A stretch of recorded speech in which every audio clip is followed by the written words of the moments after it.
स्मृतिशेष मधुकररावजी तामगाडगे शैक्षणिक शिष्यवृत्ती 2026-27 तसेच अथर्व शिष्यवृत्ती वितरण समारंभ आणि करिअर मार्गदर्शन या कार्यक्रमात लाभलेले कार्यक्रमाचे उद्घाटक माननीय उन्मेषजी वाघ, IRS आयुक्त कस्टम, त्याचप्रमाणे कार्यक्रमाचे अध्यक्ष आदरणीय Sandeepji Tamgadge sir, IPS ADGP Nagaland, त्याचप्रमाणे मुख्य मार्गदर्शक आणि आपल्या सर्वांचे आकर्षणाचे केंद्रबिंदू असलेले माननीय तुकारामजी मुंडे सर, IAS आयुक्त FDA महाराष्ट्र राज्य, त्याचप्रमाणे मंचावर उपस्थित IRS आयुक्त आदरणीय धनंजय वंजारे सर, माननीय सचिनजी शेंडे सर, संचालक प्रादेशिक संचालक RBI, मंचावर उपस्थित आदरणीय कुसुमताई तामगाडगे आई, त्याचप्रमाणे तामगाडगे ट्रस्टचे सर्व पदाधिकारी, त्याचबरोबर अथर्व फाउंडेशनचे पदाधिकारी आणि या ठिकाणी अनेक प्रशासकीय अधिकारी उपस्थित आहेत. सर्व प्रशासकीय अधिकारी आणि सर्व बालक विद्यार्थी, सर्व मान्यवरांना नवबुद्धाय, जय भीम, नमस्कार. खरोखर हा एक अतिशय अभिनंदनीय सोहळा आहे. त्यामुळे सर्वप्रथम मी माझ्या मंगलकामना आदरणीय तामगाडगे सर आणि त्यांच्या या कार्याला मी समर्पित करतो. सर्वांच्या मंगलकामनेतून हा जो एक सोहळा या ठिकाणी आयोजित झालेला आहे, हा दीर्घकाळ या समाजाला सुख प्रदान करणारा आहे. माझ्या दृष्टीमध्ये जे व्यक्तिमत्व आज मंचावर आहेत, आदरणीय तामगाडगे सर आहेत, आदरणीय मुंडे सर आहेत, गायकवाड सर आहेत, यांचा माझा जो म्हणजे ज्यांना बघितलं मी त्या पालीतली एक सुंदर गाथा यांच्याकरिता मी इथे सांगतो आहे. ही गाथा यांचं व्यक्तित्व प्रदर्शित करणारी आहे आणि ती गाथा अशी आहे. सेलो यथा एक घनो वाते न समीरती एवं निंदा प्रशंसासु न समिंजंती पंडिता. तर ही गाथा काय सांगते की जसा ठोस पर्वत आहे किंवा एखादा दगड आहे, मोठा दगड आहे, ठोस पर्वत आहे, हा वाऱ्याने हलत नाही, त्याचप्रमाणे निंदा किंवा प्रशंसेने जे पंडित जन आहेत ते विचलित होत नसतात. आणि हे व्यक्तिमत्व असे आहेत जे विचलित होत नाही. अतिशय कठीण प्रसंगामध्ये सुद्धा विचलित न होता आपल्या ध्येयाप्रती समर्पित होऊन कार्य करणे हे या व्यक्तिमत्वाने साध्य केलेलं आहे. आणि मी विशेष या मंचावर मला ही संधी मिळाली तर मी गमावणार नाही. आणि मुंडे सरांचं मी विशेष धन्यवाद देतो की आपल्यामुळे माझी आखीव पत्रिका विनामूल्य झाली होती आणि मी तिथे उपस्थित होतो. सरांनी धाड घातली म्हणजे आपल्या भाषेमध्ये सरांनी विजिट केली आणि यांचं काम का नाही झालं विचारणा केली आणि माझं काम लगेच झालं. त्याबद्दल विशेष धन्यवाद सर आपले. तर हा एक अनुभव आहे. आणि ह्या कार्यक्रमाची महत्ता यामध्ये सुद्धा आहे की बाहेर गाव जवळपास यवतमाळ किंवा अन्य ठिकाणच्या बसेस मधून लोक आलेले आहेत त्यांच्या अडचणी सरांना सांगण्यासाठी. तर ही विशेषता आहे. एखाद्या व्यक्तीसाठी एवढ्या दुरून कोणी येत आहेत तर यामध्येच मला वाटते त्या व्यक्तिमत्वाचं यश आणि कीर्ती सुद्धा दिसून येते आहे. तर ही एक बाजू झाली. मला अगदी कमी वेळ दिलेला आहे आणि त्या कमी वेळात मला फक्त मी ज्या विषयामध्ये आहे पाली आणि बुद्धिझम यामध्ये काय रोजगाराच्या संधी आहेत याबद्दल सुद्धा मला सांगायचं आहे. तर एक सुभाषित जे आहे ते मी सांगतो आणि त्यामधून पुढे आपली दिशा आपल्याला कळेलच. भगवान बुद्धांनी स्पष्टपणे म्हटलेलं आहे की जे बाहू सच्चंच सिप्पंच विनयोच सुशिक्षितो सुभाषिताच यावाचा एतं मंगल उत्तमम. हे सुभाषित आपण सर्वांनी लक्ष ठेवलं पाहिजे की त्यांनी आपल्याला काय सांगितलेलं आहे. सुख कशात आहे. एक डिग्री घेणे, एक शिक्षण घेणे एवढ्यापुरतं मर्यादित राहू नये. तरुणांनी लक्षात घ्यावं की एवढ्यापुरतं आपण मर्यादित राहू नये. तर आपण बहुश्रुत व्हावं, भिन्न भिन्न प्रकारचं ज्ञान संपादित करावं, हे अतिशय महत्वाचं आहे. आणि म्हणून शिल्प म्हटलेलं आहे. शिल्प म्हणजे शिल्प. शिल्प हे आज म्हटलं तर ते दगड फोडण्याची विद्या नाही. आज लोकांना शिल्प म्हणजे फक्त दगड दिसतात. तर शिल्प विद्या म्हणजे पोटा पाण्याची विद्या, ज्यामुळे आपलं उदरभरण होतं, आपण आपल्या परिवाराचं संगोपन करतो. ही कुठलीही विद्या आपण ग्रहण केली पाहिजे, परंतु एकच करून भागणार नाही. तर वेगवेगळ्या प्रकारच्या विद्या जर आपण ग्रहण केल्या तर आपण जे आहे की एकात यश मिळालं तर ठीक आहे, नाही मिळालं तर आपण दुसऱ्या क्षेत्रामध्ये यश बघू शकतो. आणि म्हणून हे महत्वाचं आहे की आपण भिन्न भिन्न प्रकारच्या विद्या संपादित करणे. आणि या युवावस्थेमध्ये जो या प्रकारे कौशल्य संपादन करतो त्या व्यक्तीचा मरण असत नाही. तो आपलं उदरभरण जे आहे, उपजीविका जी आहे ती कुठेही करू शकतो. आणि हे आवश्यक आहे. म्हणून या माध्यमातून मी हे सांगू इच्छितो की आपण भरपूर शिकावं आणि नैराश्यामध्ये कृपया जाऊ नका. कारण की आपल्याला जर या ठिकाणी हा जन्म लाभलेला आहे, मनुष्य जन्म, तर अतिशय सुंदर म्हटलेला आहे किच्चो मनुष्यपटी लाभो. म्हणजे हा मनुष्याचा जो जन्म आहे हाच मोठा कठीणतेने मिळालेला आहे. आणि तो एखाद्या कारणासाठी, एखाद्या गोष्टीसाठी गमावणं हे काही योग्य नाही.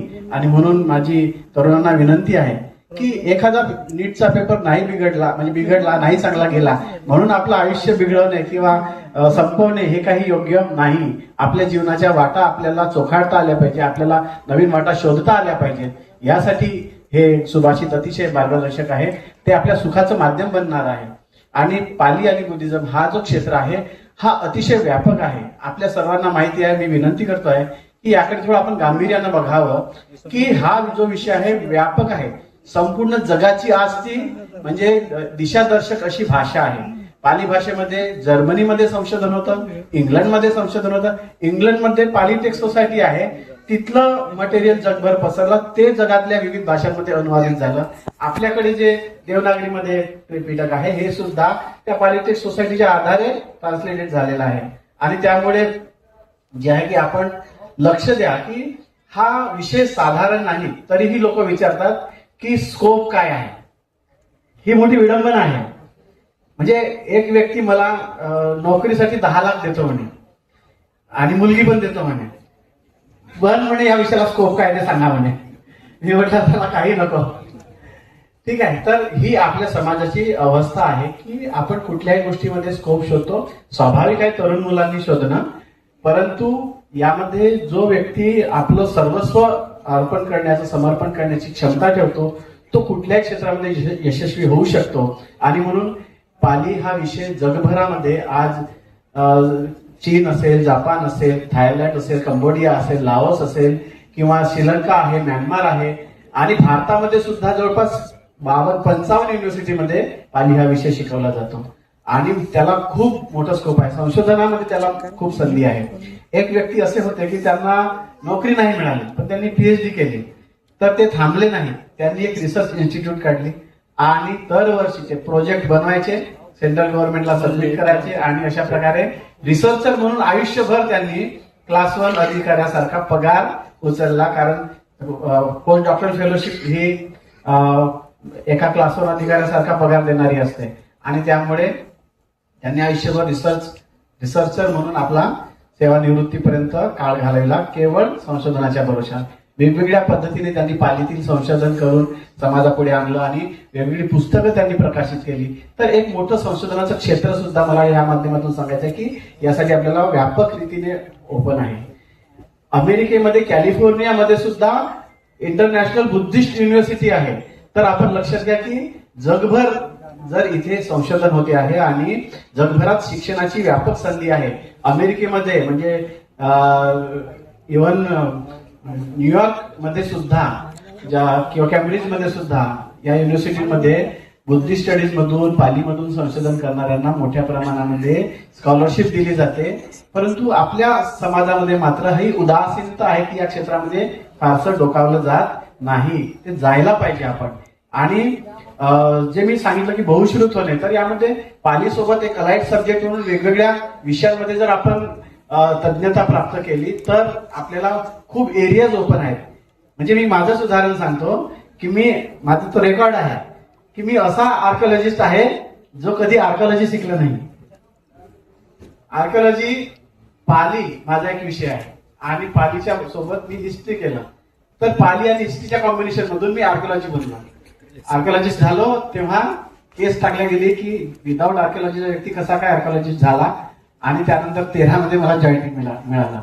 तर हे आहे की आपण जर त्या क्षेत्रामध्ये समर्पित भावनेने गेलो तर आपल्याला कुठलेही क्षेत्र हे मुक्त आहे, आपण त्यामध्ये प्रवेश करू शकतो. आणि म्हणून मला हे आपल्याला सांगावंसं वाटतं की बहुश्रुत होणं अतिशय आवश्यक आहे. पालीमध्ये जे कोणी अभ्यास करतील त्यांच्यासाठी सायकोलॉजिस्ट, जे क्लिनिकल सायकोलॉजिस्ट आहेत, हा सायकोलॉजीचा विषय सुद्धा आता आमच्या नागपूर विद्यापीठामध्ये सायकोलॉजी विषय आहे. तिथे स्पेशल विषय आहे बुद्धिस्ट अभिधम्म फिलॉसॉफी. तर हे शिकवलं जातं कारण भगवान बुद्धांनी जे काही संशोधन केलेलं आहे हे सगळं काही मनावर केलेलं आहे.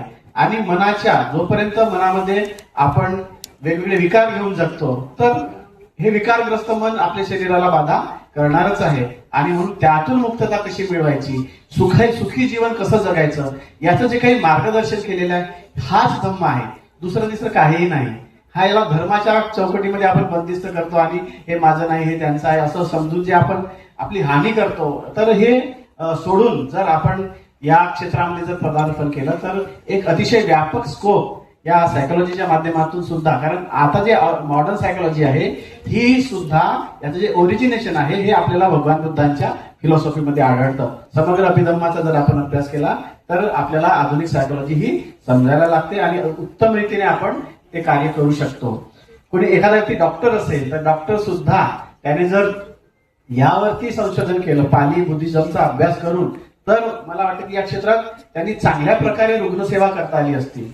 मेडिकल एथिक्स वरती बुद्धिझमचा काय प्रभाव आहे यासाठी डॉक्टर कृष्णा कांबळे सर हे सतत संशोधन करत होते. अंतिम टप्प्यामध्ये त्यांचं संशोधन आलं आणि कोरोनामध्ये सर दगावले. हे आपल्यासाठी दुःखद बाब आहे, परंतु हे असं कार्य त्यांनी केलं.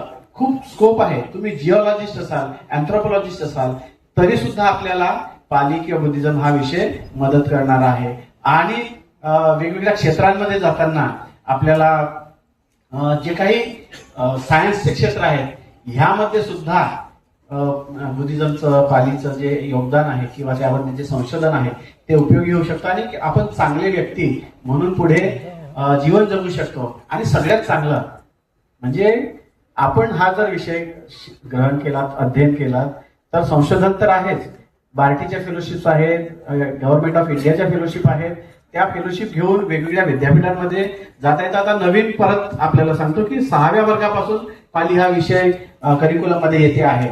आणि त्यामुळे जे डीएड बीएड करणारे जे विद्यार्थी आहेत त्यांना सुद्धा पालीच्या क्षेत्रात करिअर करण्याची संधी आहे.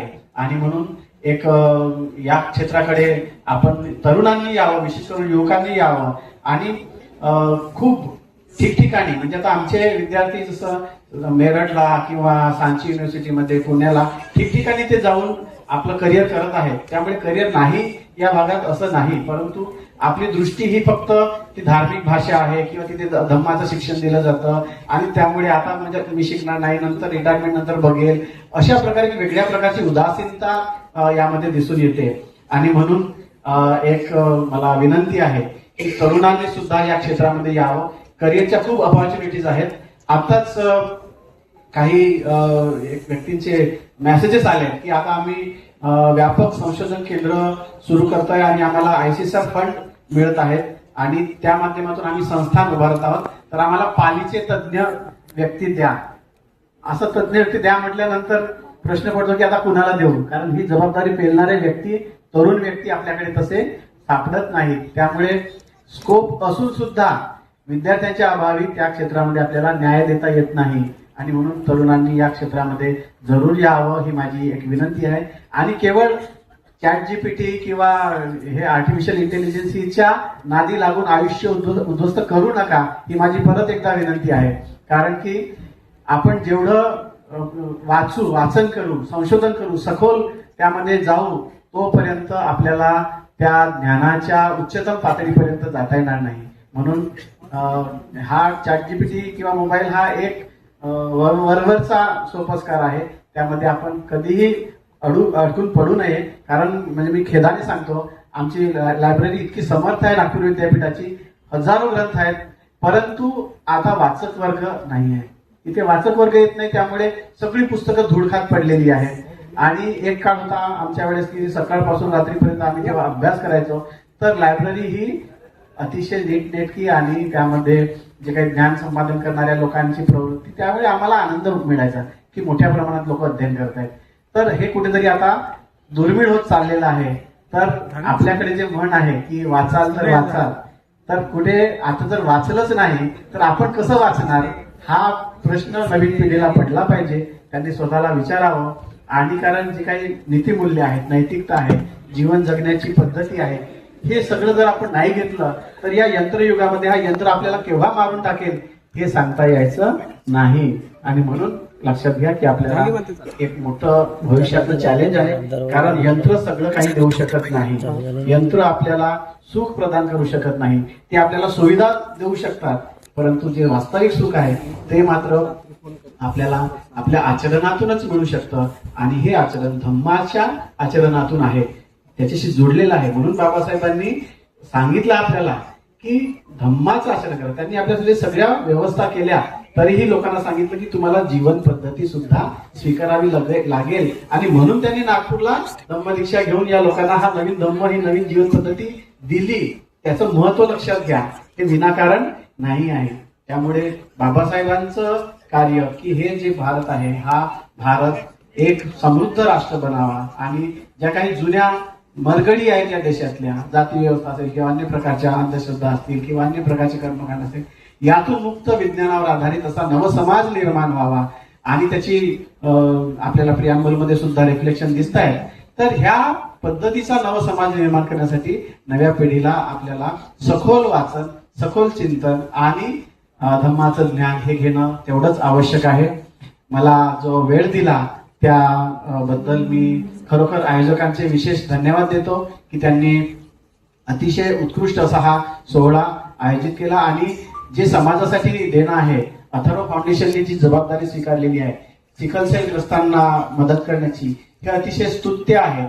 अनेक संभ्रम आणि चुकीच्या समज, गैरसमजुती ह्या समाजामध्ये आहेत आणि त्यामुळे सिकलसेल ग्रस्तांकडे पाहण्याचा दृष्टिकोन सुद्धा समाजाचा चुकीचा आहे. आणि कधी या विषयाकडे कोणी बघत नाही किंवा बोलणं सुद्धा करत नाही, टाळतात बोलायचं. तर मला वाटतं की समाजामध्ये ही अवेअरनेस आणण्यासाठी हे फाउंडेशन, आंबेडकर फाउंडेशन आणि अथर्व फाउंडेशन हे सदोदित कार्य करेल. यासाठी आपण सर्वांनी सतत सहकार्य करावं आणि समाजामध्ये सुद्धा हे जे ज्ञान आहे हे पसरवण्याचा प्रयत्न करावा. खूप विस्तृत आणि व्यापक अशा पद्धतीचे विषय मांडता आले असते, परंतु वेळेचा फार अवधी आहे आणि आपल्याला आदरणीय मुंडे सरांना सुद्धा ऐकायचं आहे. त्यामुळे मी इथेच थांबतो. माझ्या शब्दांना विराम देतो.